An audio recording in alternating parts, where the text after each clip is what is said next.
Good morning. Day 63 of hiking the Appalachian Trail in 100 days. Don't think I mentioned it, but just passed the 2-month mark on the trail within the past day or two. I started on the trail June 5th and today is August 6th, so just over 2 months in, and 63 days as well is 9 weeks. So 9 weeks into this journey and doing well this morning. Got out to the AT and started hiking around 6:55. Had about a 500-foot climb up to about 4,000 feet, and then I'm going all the way down to I think below 1,000 feet in a few miles. So the first little bit down was kind of steeper, but for a lot of the rest of the decline here, I think it'll be more gradual, and it'll take me like 5 miles probably to get down to 1,000 feet. So that should be fairly easy, but I will have some climbing later in the day for sure. So it's a little bit after 11 o'clock now. I'm gonna stop soon for my lunch break and to fill up on water. And today I want to talk a little bit about navigation and how I get where I'm going, how I plan out where I'm going, how I know where there's water at, where the campsites are, if the campsites have water, all that kind of stuff. And I have two main tools for this. The first is an actual physical guidebook that I bought. It's created by David A. Miller, who hiked the trail in the early 2000s. It's referred to as the AWOL guide, and then there's another guidebook that's just called like the AT guide or something like that. So that I keep in my pack and usually refer to nightly for, you know, where I'm going to be going the next day and kind of maybe over the next few days. But during the day, my main tool is the Far Out app on my phone, and this app is super helpful. It shows me my location relative to the trail and, you know, all kinds of waypoints around me and distances and elevations to those waypoints. So I'm gonna do some screen recording and show you a little bit of that app as well. Man, it is hot out today and pretty humid too, I think. I'm absolutely dripping going up Bluff Mountain. I think I'm more than halfway up, and there's a little flat section here. So that's a welcome break from the climbing. But I think after that, once I get to the top, I'll have less than 9 miles to go and only like 1,000 feet of total elevation gain. So should be pretty chill after that for the rest of the day, and a lot of downhill as well. I think I'm going to get to the road that heads into Glasgow around 4 o'clock or 4:30, and there's a guy, Trail Angel, that said he could probably pick me up, but it wouldn't be till after 4:30 most likely. And he also said I could probably just hitch a ride into town without too much issue. So sort of playing it by ear a little bit, but I think I'm gonna try to go into town. There's a shelter sort of in town that is free for hikers, that has bathrooms and a shower as well, I think. And it should be close to some food options for additional calories, which I think I'm gonna be looking for. So I think that's kind of the plan. My one, I guess, concern a little bit is I want to get back out to the trail, you know, before 8 o'clock tomorrow, because I do have a bigger day tomorrow with a lot of elevation. So that's what I'm thinking. But I think this Trail Angel guy, Whiskers, said he could probably take me out to the trail sometime tomorrow morning. So I think that would work for me as well.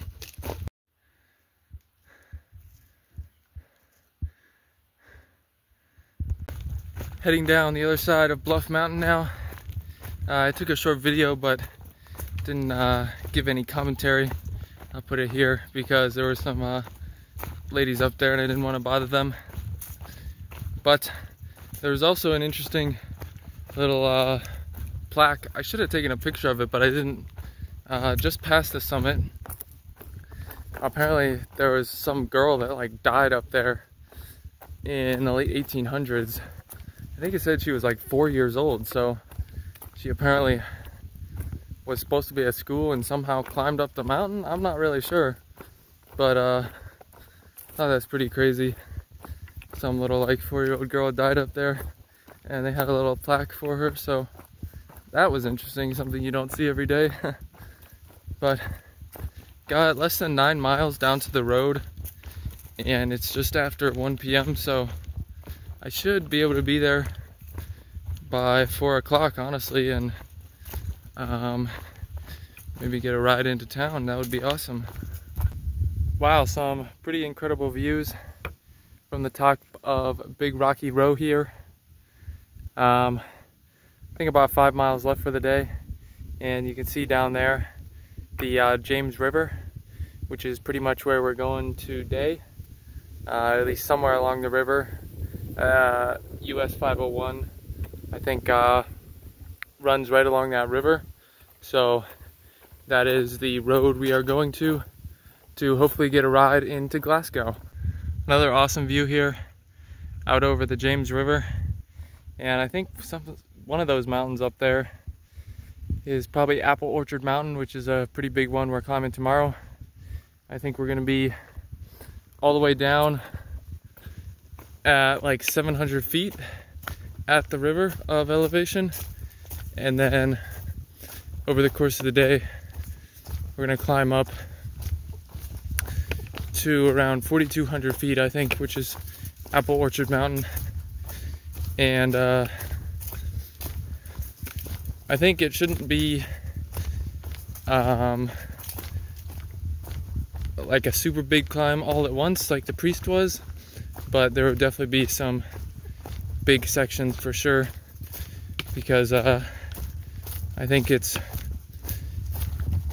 about 25 miles tomorrow, a little bit less maybe, and close to 7,000 feet of elevation gain, so that's a pretty substantial number.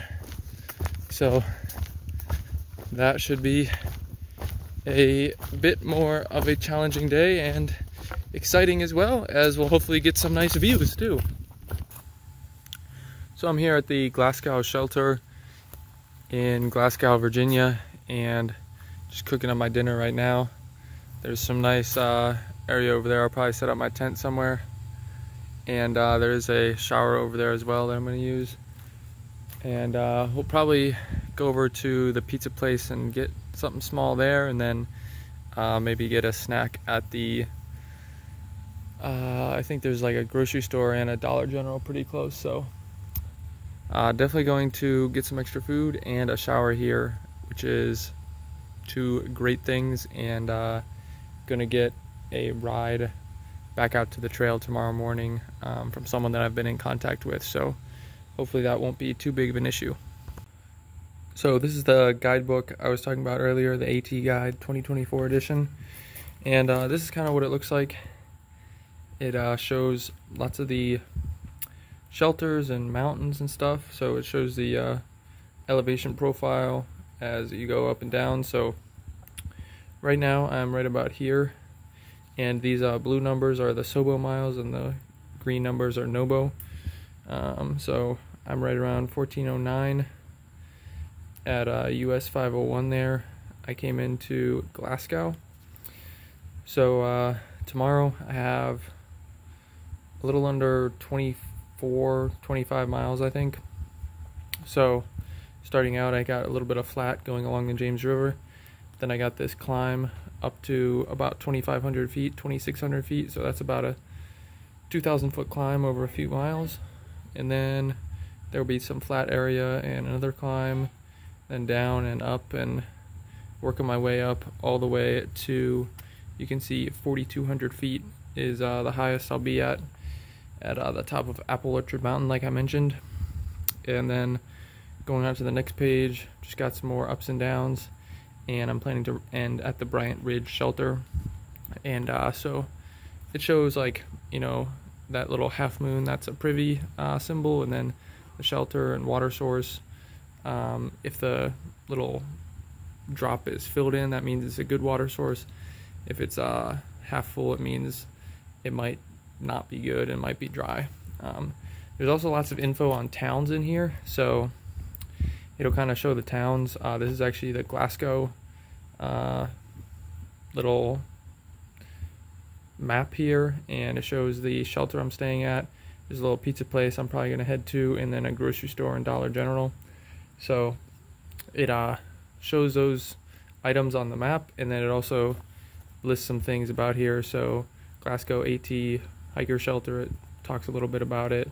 Talks about different hostels and the grocery store, stuff like that. And then here's some other towns. I'm going to be going into Buchanan in about 2 days for a post office drop, that is. So I'll be looking at this a little bit more closely in a day or two.